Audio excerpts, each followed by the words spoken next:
রবিবার সকাল 9:50 নাগাদ তেঘরিয়া এক্সাইটেড একটি কোম্পানিতে আগুন লাগে। দমকলের 4টি ইঞ্জিনের প্রায় 1 ঘন্টার চেষ্টায় 10:40 নাগাদ আগুন নিয়ন্ত্রণে আসে। কী থেকে আগুন লাগলো সেটা এখনো স্পষ্ট নয়। দমকলের আধিকারিকেরা তা খতিয়ে দেখছে।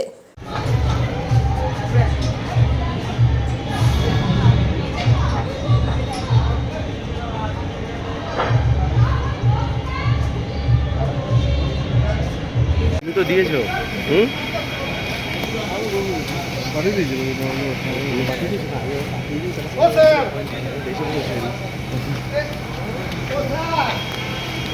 হ্যাঁ কৃষ্ণদা আমি এখানে আছি জলটা একটু চালাতে বলো তুই ফোন নিয়েছিস হ্যাঁ ফোন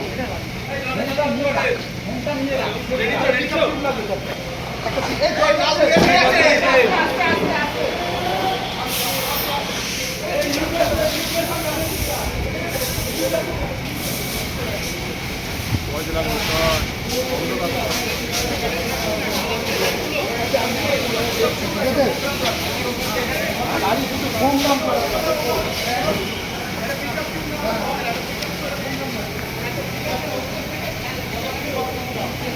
জিতেন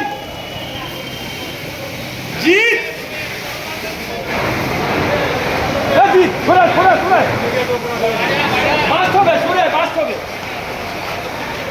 বাস হবে